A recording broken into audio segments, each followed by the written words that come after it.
You know the drill. You've ended up on social media, and before long, you found yourself staring at a beautiful new watch. You feel the lust. Click the link and, surprise, surprise, it costs more than your house. Yet the internet usually leaves you feeling pretty bad about your finances, especially when it comes to watches. For once though, I found a watch online that shocked me with how little it cost. And honestly, you're not going to believe the price when I tell you. So stick with me. Get ready to be mind blown. I was casually browsing Instagram one evening and just stumbled upon a post from the brand San Martin. Now this post was a few months old, but in it was a picture of a GMT with one particular standout feature. Any guesses? Of course, it was that dial surface. It boasted what can only be described as a desert dunes finish, with what looked like a striking 3D effect across the entire surface, combined with a perfect sand-like texture. In an instant, this piqued my curiosity. I'd never seen anything quite like it, and this was from San Martin, a brand known for budget watches, not Grand Seiko or some other luxury brand. It's fair to say I immediately wanted to try one. However, there was one asterisk. You see, brands like San Martin are predominantly known for their homage pieces, essentially low-cost clones of luxury watches. Was this special GMT just a copy and paste of some other timepiece? I mean, even if it was, it would still be impressive, but it would certainly neuter my excitement a little. In my quest to find out, things took an unexpected turn. You see, I couldn't find a desert dial watch offered by any major watch brand. Actually, I couldn't find a desert dial watch offered by any brand. Well, except for one. Indeed, after searching high and low, I landed on this, a Rolex-like dress watch from another Chinese manufacturer, Addiesdive.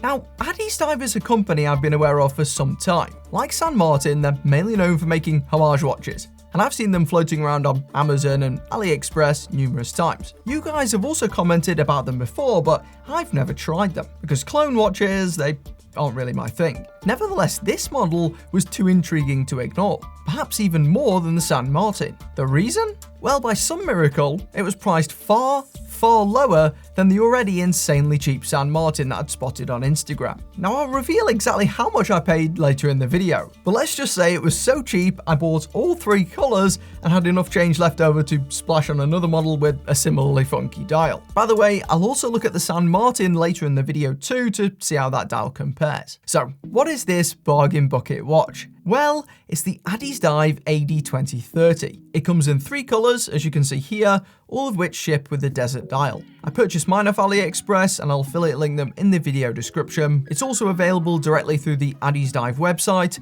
as well as on Amazon, though the latter tends to have the least competitive pricing. It ships in surprisingly robust packaging, with a foam-lined plastic clamshell box comparable to that used by other Chinese watch brands, though this may vary depending on where you purchase from. Either way, the watch itself is, as I alluded to earlier, clearly inspired by certain Rolex models, with an oyster-like K-shape and a high-polished bezel. In fact, it could be the exact same one used in their Rolex homage, as the sizing is very similar to the 36mm Oyster Perpetual. It has a 36.8mm diameter, paired with a 45.7 lug-to-lug and a 9mm thickness, meaning it's slim and quite small, though there are two surprises for you larger-wristed folk later on, so stay tuned. As it is, the AD2030 is perfect for smaller arms, though due to the relatively flat lug profile, substantially larger wrists should be able to pull it off. My wrist is only about 6¼ inches for context. Most watches at this price aren't even made of stainless steel, yet this watch is listed as such and has the all stainless steel wording on the rear, so it should be. For the most part, I believe them. It looks and feels like stainless steel,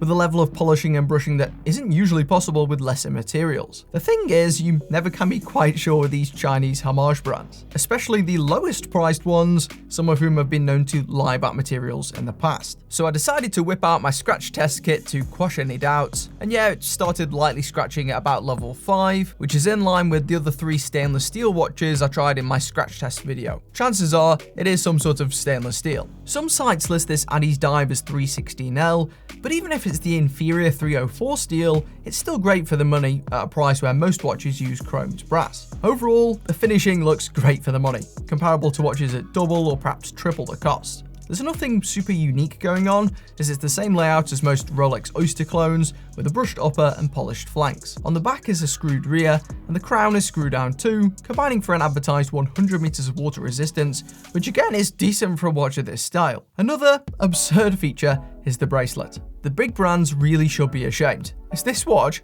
which often costs 10 times less to buy, has a bracelet that has them completely trumped. It not only features solid steel links, but shockingly solid end links, as well as a beautifully executed milled clasp with 5 micro adjustment holes. I mean, this bracelet has everything you could dream of at the $100 mark, let alone way below that. You'll probably find the perfect fit, it integrates with the case reasonably well, and it even has lasered in branding. There's nothing to complain about here. Of course, I've been circumventing the star of the show. No, not the domed mineral crystal. That's nice, don't get me wrong. No, it's that unbelievable desert dial. Just look at it. The 3-dimensional dunes, the convincing sand-like texture, the applied markers. If I told you I paid less than £100 for something this beautiful and unique, you'd never believe me, would you? Well, I must admit, I didn't spend $100 on this. No, I spent less than 50. No joke, I bought these Addiesdive AD2030 watches on AliExpress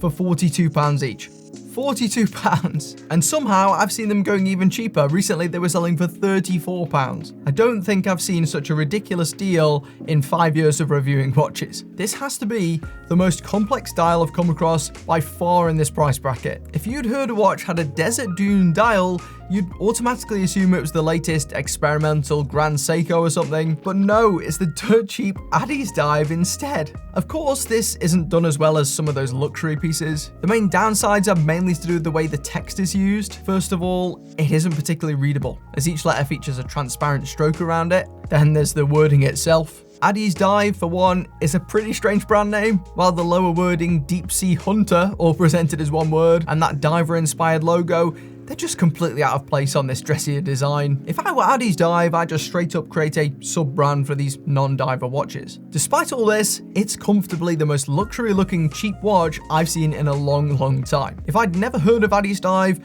I'd have thought this retailed for like £200 at least, especially from a distance. The dial works great when you move it in the light too, as it casts these unique shadows depending on the angle. Overall, a stunning piece. Out of the 3 colors, I think the coffee model is the most distinctive, even if it comes at the cost of some legibility. The blue version has a marginally less grainy texture, so its ridges are perhaps the least visible of the 3, while the white falls somewhere in between. Now, I was keen to discover whether this dune pattern was randomly distributed on each piece, giving each unit a truly unique dial. Unsurprisingly, considering the price, that's not the case, as each has the same pattern, though I guess this does prevent you from ending up with an ugly arrangement of ridges if it were random. Weirdly, you'll notice that the second hand isn't ticking like a normal quartz. Instead of a bottom of the barrel ticker, Addiesdive has somehow squeezed in a Seiko VH31 mecha quartz movement inside, simply to give it somewhat of a sweeping effect. I think it's the first time I've reviewed a mecha quartz movement in a non-chronograph watch, and yeah, it's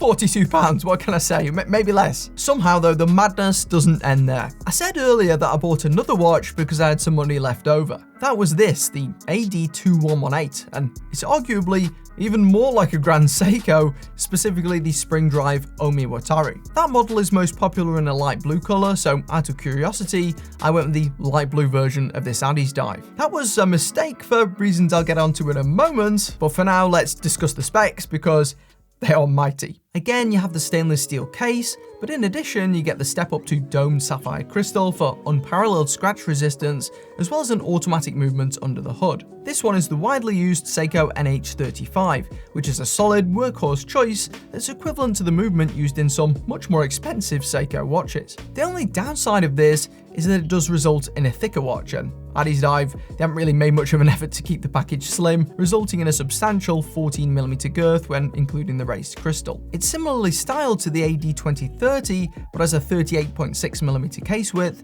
and a 48mm lug-to-lug, making it feel a fair amount bigger on the wrist. It's not huge by any stretch, but it doesn't slip under sleeves in the same manner as the quartz one, and isn't so forgiving for smaller arms, so it's best reserved for those with average to chunky wrists. At a price of around £70 to £80, those specs, while strong, can be matched by some other brands. Nevertheless, the dial is, again, what does the talking. I have to say, I do feel a touch misled. On the online listings for this watch, It looks like the dial has a frosty, icy texture in a similar fashion to that Grand Seiko I mentioned earlier, but there were no close-ups of the blue one. When it arrived, I discovered that it has the interesting surface ridges, but the outcome is much glossier with a tackier, cheaper appearance than the desert models. Luckily, after seeing some videos online, I found out that the white version of this watch has a proper matte tone that better aligns with the stock images. So I decided to buy that one too, and yeah, they were right. In person, it's more of a crispy silver white, and as you can see, it just makes the blue version completely obsolete with a far higher end look.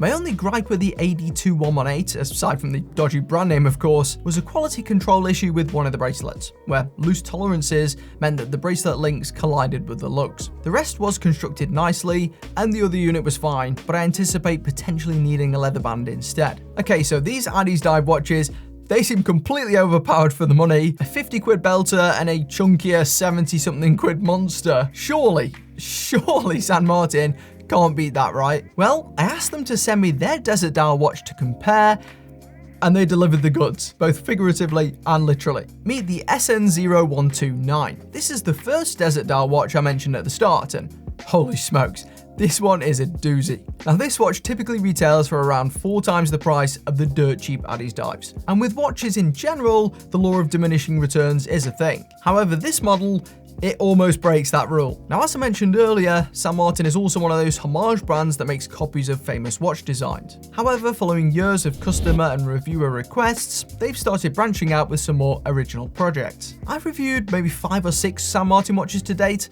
and there's been a clear common through line. Their cases were, across the board, the best made of any watch I've seen at their respective prices. They had truly insane case finishing, comparable to watches costing much closer to $1,000. Nevertheless, the dials were less impressive. Outside of one model, they all lacked texture and distinctiveness, with the older logo also being a point of concern, its elaborate serif typeface being somewhat of an eyesore. Luckily, most of their newer models have completely eliminated these issues. The SN0129, for example, carries over all the strengths of the previous watches: decent quality control, beautiful case finishing, and high-end materials. Meanwhile, the updated and less distracting hexagonal logo is used across the board, and most importantly, the dials are spectacular. Given the fairly close release dates, I'm unsure if the desert dial concept was inspired by the Addiesdive or if they already had this in the works, but either way, it's both different and marginally better. The San Martin has more frequent dunes, which are more evenly spaced and deeper. It's close, but the text is slightly clearer with a thinner border, and the sleeker logo and markers highlight the higher quality execution. One of the shortcomings of the Addiesdive watches is the complete absence of luminescence. When the lights go out, you can't see shit. Now this is something I've changed my mind on in recent times. I used to think, dress watches, you don't really need lume on a dress watch, when are you ever going to use it? Whereas dive watches, you know, you're going to be jumping into the depths, it's pretty dark down there, you need to be able to see the time. But the reality is, we don't go scuba diving, do we? In fact, we're much more likely to probably use the lume on a watch when walking out in the dark if we've, I don't know, been to an event or a bar or something and not swimming 200 meters down. So yeah, lume may actually be useful in certain situations and a pain if it's not there. I mean, still, for the insane prices these are going for, it's not much of an issue, but the San Martin does at least have something to work with. It's got BGW9 pigment on the hands and markers, which provide a solid blue glow. And as with the Addiesdive, the SN0129 has a bracelet that just incinerates the big brand offerings. Again, you have solid steel links across the board, with better finishing, as well as an impressively manufactured clasp that even has a concealed micro adjustment system, which you can use by simply pressing a push button with no need for extra tooling. It looks great and has an embedded logo. What more do you need? Well, an automatic GMT movement, it seems. In here is the Seiko NH34, which I've only encountered more recently. While nothing out of this world, other brands do charge you a chunk more for these, often with compromises in other areas. It's part of one of the most widely produced caliber series, and this particular unit has a phenomenal accuracy, hovering between -1 and 0 seconds per day when measured on my time grapher. It doesn't get better than that. So yeah, great movement, great finishing, you know, great everything really, but not great enough for San Martin. Yet when they emailed, they insisted on sending me a different version of this watch, supposedly one that was even better. Meet the other SN0129. It's the same in every way, except for the dial. It's not a desert model like the other one, which comes in 3 colors by the way. Instead, it's part of a set that makes use of more experimental materials. This model uses the mineral aventurine to create an intoxicating night sky effect that I am an absolute sucker for. Now I have to be careful not to get carried away with losing my aventurine virginity. This isn't the first time it's been used on a watch. In fact, far from it. Loads of brands have dabbled with this before with similarly lovely results. Nevertheless, this one is perhaps the lowest cost implementation I've seen online, and the outcome still blows away most competitors at this price. You get a variety of different reflections depending on the angle which you hold the watch, with some shards providing brighter sparkles than others, and it gives this illusion of depth that's just unmatched by any other dial material. It really does look like you're peering into outer space. It's just incredible. While this is easily one of the best and coolest materials to use on a watch, the darker tone inherently creates a dressier vibe which does limit the versatility a little. The SN0129 sits sort of in the middle of the Addiesdives in terms of sizing, with a diameter of approximately 39mm, though it does depend on where you measure. The bezel width is only 37.8mm, the lug-to-lug is 46.5, and the thickness is 13.5, including the domed crystal. This is sapphire with a better anti-reflective coating than the sapphire-fitted Addiesdive. Right now, this is retailing for between £200 and £300, which is considerably more than the Addiesdives, but it is still mind-boggling considering the fit and finish. If these watches had a big brand logo on them, I'm under no illusion that these would cost 5, maybe 10 times more. I've shown these to my friends and family in utter disbelief, and even they, as non-watch folk, were extremely impressed, especially by that aventurine model. It's been a long time coming, but personally, I feel like this is somewhat of a watershed moment. I've reviewed many Chinese home brand watches over the years. From the start, they always had strong specs and low prices, but there was always an Achilles heel or two holding each of them back. As a result, I always felt that the Seikos and Casios were a more well-rounded, better choice. Now though, we've reached a stage where some of these, they're just outright superior products compared to what the heritage brands are offering. The only advantages most of those older brands now hold are an easier returns process, higher resale value, and a richer history. Of course, there are always questions about labor practices in China, and doubly so with these wholly Chinese brands. However, with more and more watch brands having components produced in China or other communist nations, and with others artificially restricting supply or just asking absurd amounts of money out of pure greed, the original designs released by these brands